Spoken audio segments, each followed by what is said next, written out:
মানুষের মধ্যে কিছু মানুষ আছে, সবাই না, ওয়া মিনান নাস, মানুষের মধ্যে কিছু মানুষ আছে যারা কিনা মাইয়াশরি নাফসাহু ইবতিগা মারদাতিল্লাহ, যেই মানুষগুলো আল্লাহ পাকের সন্তুষ্টির জন্য তাদের নফসটাকে বিক্রি করে দিয়েছে।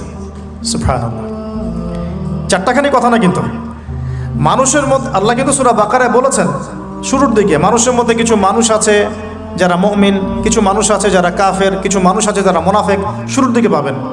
এখানে আল্লাহ পাক বলছেন মানুষের মধ্যে কিছু মানুষ আছে যারা তাদের নফসটাকে আল্লাহর সন্তুষ্টির জন্য বিক্রি করে দিয়েছে। সুবহানাল্লাহ, মানে তাদের জীবনের মূল থিমটাই হচ্ছে আল্লাহ পাকের সন্তুষ্টি অর্জন করা।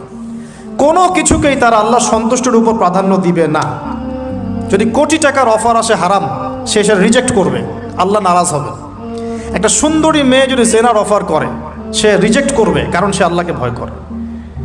সে আল্লাহ পাকের জমিনের উপরে গায়রুল্লাহ বা কুফফারদের, তাগুতদের কোনো লস ইমপ্লিমেন্ট করতে পারবে না, কারণ সে আল্লাহকে ভয় করে।